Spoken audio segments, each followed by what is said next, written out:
নমস্কাৰ বন্ধুসকল, welcome to my YouTube channel Assam career job. আজি পুনৰ আপোনালোকৰ বাবে ভাল খবৰ আহি গ'ল। কৃষি আৰু গ্ৰাম উন্নয়নত আপোনালোকৰ কিছুমান গ্ৰেড 3 আৰু গ্ৰেড 4 চাকৰি মুকলি কৰি দিছে। দৰমহাসমূহ 30,000 টকাকৈ পাৰ মান্থ দিয়া হ'ব। নতুন চাকৰি আহিছে, অনলাইন যোগে আপোনালোকে আবেদনসমূহ কৰি ল'ব পাৰিব। সম্পূৰ্ণ ডিটেইলছ মই জনাই দিম। ইয়াৰ চিলেবাছ কি হ'ব, আপোনালোকে কেনেদৰে আবেদন কৰিব পাৰিব, কৃষি আৰু গ্ৰাম উন্নয়নৰ ক'ত ভেকেঞ্চিখিনি আহিছে, কি কথা, মই সম্পূৰ্ণ ডিটেইলছ আপোনালোকক জনাই দিম। চ' আপোনালোকে ভিডিঅ'টো শেষলৈকে চাব, অকণো স্কিপ নকৰিব। যদি ভিডিওটো ভাল পায়, ভিডিও লাইক কৰিব পাৰে, লগতে চেনেলটো সাবস্ক্ৰাইব কৰি দিব। এনেকুৱা ধৰণৰ ভিডিঅ'সমূহ প্ৰতিদিনে পাই থাকিব বাবে। আৰু আমাৰ হোৱাটছআপ চেনেল লিংক ভিডিও ডেছক্ৰিপশ্যনত দিয়া আছে, তাতো আপোনালোকে জইন হৈ ল'ব পাৰে। তেতিয়া আপোনালোকে ডেইলি জবৰ আপডেটসমূহ পাই থাকিব।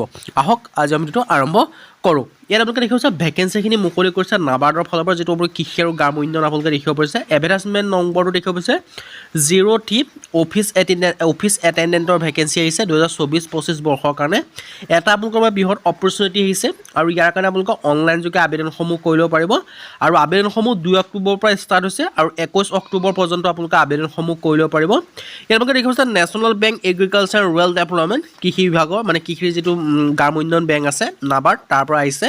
ইয়াত আপোনালোকে দেখিব পাৰিছে কেটেগৰাইজ ভেকেঞ্চিখিনি ইউআৰৰ কাৰণে আছে 54, SC কাৰণে আছে 4টা, ST কাৰণে আছে 12টা, OBC কাৰণে আছে 28টা, EWSৰ কাৰণে আছে 10টাকৈ। আৰু ইয়াত আপোনালোকে দেখিব পে স্কেলটো আপোনালোকে এটা ভালেই দিয়া বুলি লিখিছে। আৰু এছেঞ্চিয়েল যিটো কোৱালিফিকেশ্যন বিচাৰিছে মাত্ৰ 10 পাছ। যদি আপোনালোকে 10 পাছ কৰিছে তেতিয়া আবেদনসমূহ কৰিব। মেক্সিমাম ইয়াত উল্লেখ কৰা নাই, মিনিমাম আপোনালোকে যে 10 পাছ কৰিছে তেতিয়া আবেদনসমূহ কৰি ল'ব পাৰিব। 10 পাছ, 12 পাছ, গ্ৰেজুৱেশ্যন সকলোৰে ভেকেঞ্চি আছে। 10 পাছৰ পৰা আপোনালোকে আবেদনসমূহ কৰি ল'ব পাৰিব। এজ লিমিটৰ ক্ষেত্ৰত 18 পৰা 30 বছৰ পৰ্যন্ত আপোনালোকে আবেদনসমূহ কৰিব পাৰিব।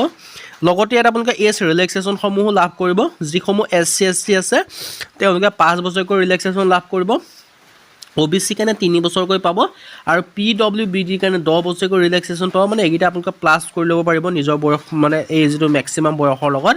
আৰু PWOBC NCL 13 বছৰ, আৰু PWSC SC 15 বছৰকৈ ৰিলেক্সেশ্যন, মানে মোটামুটি 45 ইয়াৰ্ছ মানলৈকে আপোনালোকে আবেদনসমূহ কৰি ল'ব পাৰিব। এটা আপোনালোকৰ বাবে বৃহৎ অপৰচুনিটি আছে, চ' আপোনালোকে অপৰচুনিটিটো গ্ৰহণ কৰিব পাৰিব। আৰু ইয়াত আপোনালোকে আবেদন কৰিবলৈ এপ্লিকেশ্যন ফিজো পে'মেণ্ট কৰিব লাগিব। যিসমূহ SC ST PWD x servicemen হয় তেওঁলোকে 50 টকাকৈ, বাকী আদাৰ্ছৰ কাৰণে 500 টকাকৈ লিখিছে।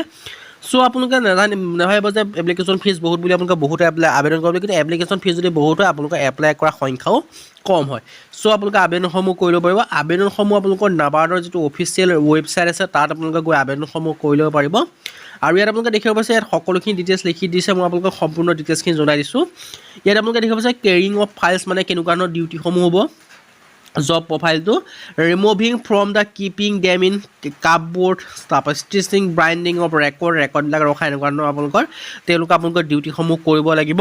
আৰু ইয়াৰ চিলেবাছসমূহ কি হ'ব মই সম্পূৰ্ণ ডিটেইলছটো জনাই দিম, কেনেকুৱা ধৰণৰ চিলেবাছ হ'ব বা কি পঢ়িব লাগিব। ইয়াত আপোনালোকে দেখিব পাৰিছে ছাপ্লাই অফ ৱাটাৰ অফ, ইয়াত আপোনালোকে দেখিব পাৰিছে সকলোখিনি ডিটেইলছ লিখি থোৱা আছে।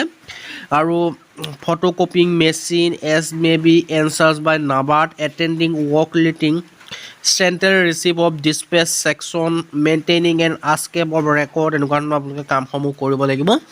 যদি আপোনালোকে ইণ্টাৰেষ্টেড হয় বা আপোনালোকৰ কোৱালিফিকেশ্যনসমূহ 10 পাছতকৈ বেছি হয় বা 10 পাছ হয় তেতিয়া আপোনালোকে আবেদনসমূহ কৰি ল'ব পাৰিব।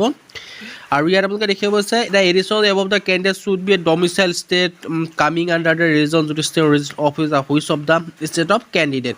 আৰু the candidate be under graduate বুলি লিখিছে, মানে আপোনালোকে 10 পাছতকৈ ওপৰ হ'লে পাৰিব, কিন্তু যিসকলৰ বৰ্তমানলৈকে গ্ৰেজুৱেশ্যন কমপ্লিট হয় তেওঁলোকে আবেদনসমূহ কৰিব পাৰিব। আৰু ইয়াত আপোনালোকে যিসমূহ গ্ৰেজুৱেশ্যন কমপ্লিট হৈছে তেওঁলোকে গ্ৰেজুৱেশ্যন কমপ্লিট বুলি নিদিলেই হ'ল, মিনিমাম 12 পাছ বুলি দি দিব, দি পেলাই আপোনালোকে আবেদনসমূহ কৰি ল'ব পাৰিব। আৰু টেষ্ট অফ ৰিজনিং আপোনালোকৰ চিলেবাছসমূহ কৰিছোঁ। ৰিজনিঙৰ কাৰণে 30টা কুৱেশ্যন 30 মাৰ্ক থাকিব, ইংলিছ লেংগুৱেজৰ কাৰণে 30টা কুৱেশ্যন 30 মাৰ্ক থাকিব, জেনেৰেল এৱাৰনেছৰ কাৰণে 30টা কুৱেশ্যন 30 মাৰ্ক থাকিব, নিউমেৰিকেল এবিলিটিৰ কাৰণে 30টা কুৱেশ্যন 30 মাৰ্ক থাকিব, 120 নম্বৰ থাকিব, 120টা কুৱেশ্যন থাকিব। আপোনালোকৰ এটা এক্সাম হ'ব, সেই এক্সামটো পাছ কৰিলে আপোনালোকৰ চাকৰিসমূহ লাভ কৰিব। ইয়াত আপোনালোকৰ ষ্টেট ৱাইজ মেৰিট লিষ্টটো প্ৰকাশ কৰিব ইয়াত উল্লেখ কৰি দিছে। আৰু ৰেজলিউশ্যন অফ দ্য কেছেছ ইয়াত সকলোখিনি লিখি থোৱা আছে।